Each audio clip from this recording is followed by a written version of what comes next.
अस्सलामुअलैकुम स्टूडेंट्स। आज हम सेकंड चैप्टर की एक्सरसाइज करने जा रहे हैं। आज हम एक्सरसाइज के क्वेश्चंस को रिव्यू करेंगे, उनके आंसर्स फाइंड करेंगे, जिनमें फर्स्ट क्वेश्चन हमारे पास आ रहा है, describe the steps involved in biological method taking malaria as an example. इसके बाद हमारे पास आंसर आ रहा है, in the last part of 19th century, यानी 19th सेंचुरी के आखिर में many different causes of malaria were suggested. जो मलेरिया है उसके बहुत से डिफरेंट कॉजेज़ वजूहात जो हैं वो सामने आई थी। सबसे पहले हम बायोलॉजिकल मेथड में क्या देखते हैं, ऑब्जर्वेशन देख लेते हैं। Observation about malaria.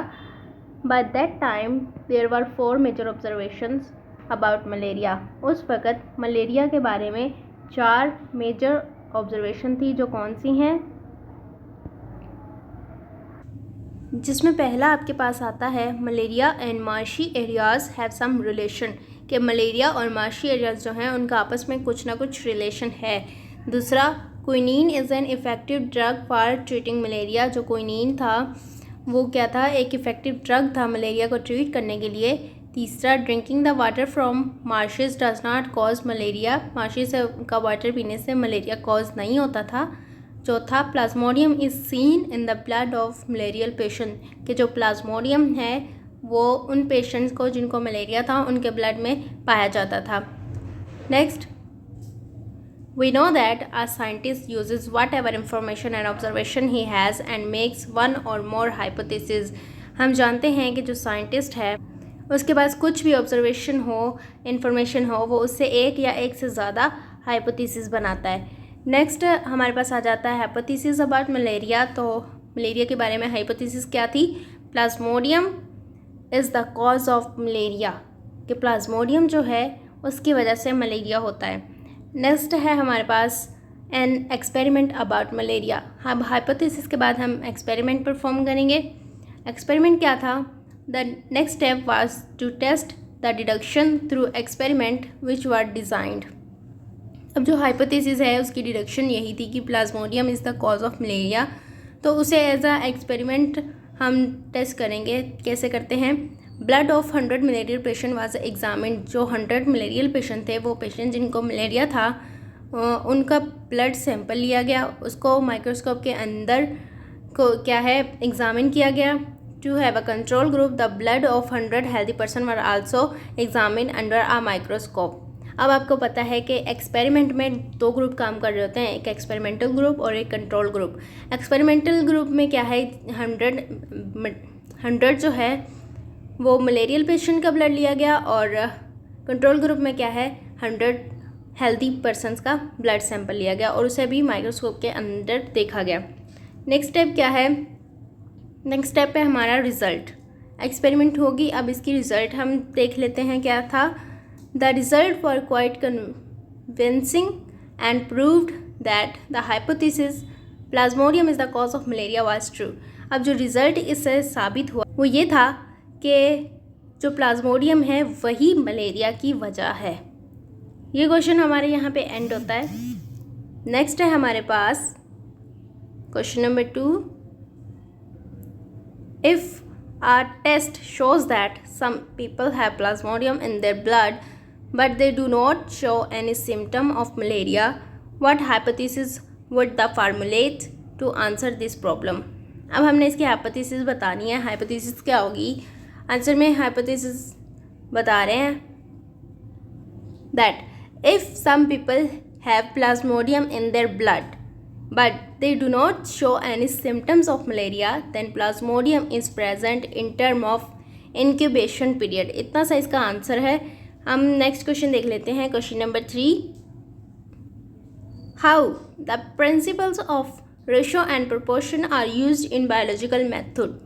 अब जो रेशो एंड प्रोपोर्शन का टॉपिक था उसमें आपने पढ़ा ही है कि उन्हें कैसे बायोलॉजिकल मेथड में यूज़ किया जाता है। अब सबसे पहले देख लेते हैं हम principles of ratio and proportion, जिनमें सबसे पहले आपके पास आती है proportion means to join 2 equal ratios. Proportion क्या है, 2 इक्वल रेशोज़ को मिलाना इक्वल साइन के थ्रू। फॉर एग्जाम्पल आपको दी हुई है A/B is equal to C/D is a proportion between the two ratios. This proportion may also be written as, ये आपके सामने लिखी हुई है। नेक्स्ट हमारे पास है, नेक्स्ट जो प्रिंसिपल है इसकी वो है in every proportion of two ratios there are 4 terms, i.e. The first and fourth term are called extreme. जो पहली और चौथी टर्म होती है उनको एक्सट्रीम बोला जाता है, और जो सेकंड और थर्ड टर्म होती है उनको मीन्स बोला जाता है। तो अब जो ऊपर आपको प्रोपोर्शन दी गई थी उनमें से A और D क्या है, एक्सट्रीम है, और B एंड C क्या है, means. The ratio and proportion के थ्रू किसी प्रॉब्लम को सॉल्व करने का बेसिक रूल ये है कि एक्सट्रीम की जो प्रोडक्ट है उसको मीन्स के प्रोडक्ट के बराबर रखा जाए। देन 3 वैल्यूज़, जो 3 वैल्यू होती हैं प्रोपोर्शन में वो आपको पता है हमें दी हुई होती हैं, और फोर्थ वन जिसे हम x रखते हैं उसे हमें फाइंड करना होता है। नेक्स्ट हमारे पास एग्जांपल है, a biologist can calculate how many birds would get malaria when he allows infected mosquitoes to bite 100 healthy sparrows. जब एक साइंटिस्ट या बायोलॉजिस्ट 100 हेल्दी स्पैरोज को मस्कीटोज, इन्फेक्टेड मस्कीटोज बाइट करवाएगा तो इनमें से कितनी स्पैरोज को जो है वो मलेरिया होगा। In the previous experiment he noted that when he allowed, पिछले एक्सपेरिमेंट में जब उसने 20 स्पैरोज को इन्फेक्टेड मस्कीटोज से बाइट करवाया था उनमें से 14 को जो है वो मलेरिया हो गया था। अब इसकी हम प्रोपोर्शन को यूज़ कर लेते हैं, वो कैसे करेंगे देख लेते हैं। x/100 is equal to 14/20। Then हमारे पास आ जाएगा x/14 multiply by 100 divided by 20, और जिसका जो आंसर होगा वो होगा 70, जिससे हमें पता चल जाएगा कि 70 जो हैं उनको मलेरिया होगा। नेक्स्ट हमारा है question number 4, justify mathematics as an integral part of the scientific process.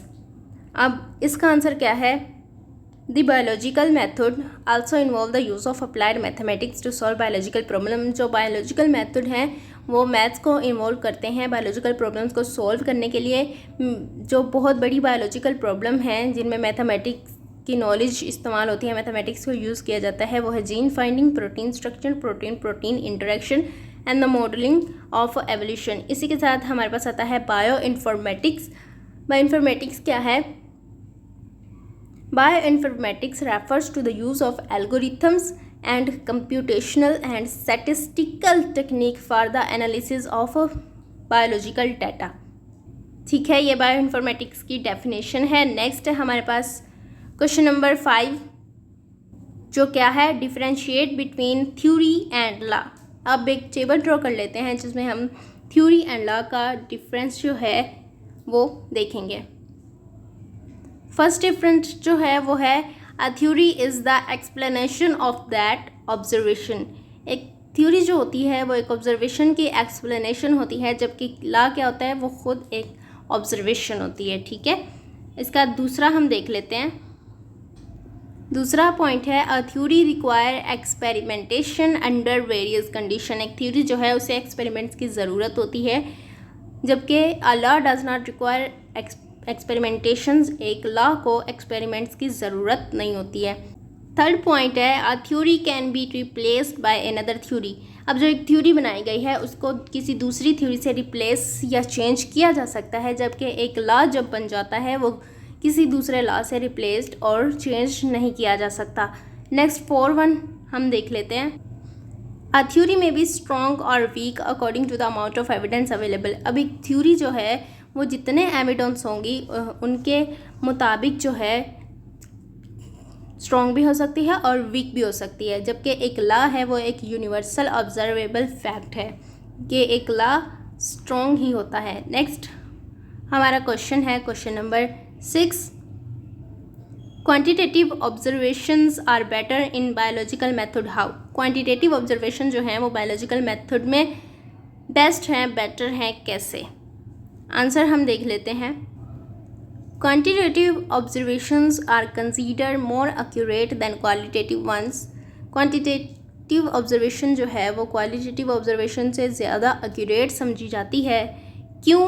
The former are invariable and measurable। कि जो former होते हैं वो measurable होते हैं, invariable होते हैं और can be recorded in term of numbers, इनको in term of number record किया जा सकता है।